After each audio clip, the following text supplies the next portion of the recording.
Ана паркінде 10 алаң ұйымдастырылды. Әр алаңның өз атауы бар. Ертегілер елінде балаларға арналған қызықты кітаптар болса, буккроссинг алаңында оқырмандар өзі оқып болған кітапты сөреге қойып, орнына басқа кітап ала алады. Бүгін кітап кафесі алаңында кісі қарасы қалың болды. Библиокафе дегеніміз бұл ол жерден ең дәмді, ең өзіне қажетті кітапты таңдау үшін ол жердегі QR-ланған кітаптарды, болмаса жұмбақ кітаптар бар, сиқырлы кітаптар бар, соны табу арқылы библиокафеден өзінің продукциясын алады. Яғни бұл өзінің жанына жақын кітапты тек қана бір тілші арқылы алу. Болмаса дәстүрлі барлық кітапханамызда осы кітаптардың бар.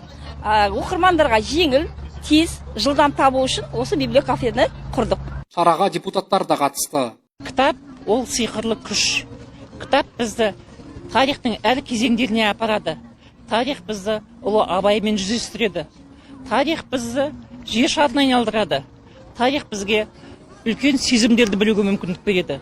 Сондықтан бүгінгі күннің мына өскелең ұрпаққа берері мол деп есептеймін. Ұлттық кітап күні еліміздің баспа саласының мамандары және зиялы қауымның жылдар бойғы тілегімен белгіленген күн.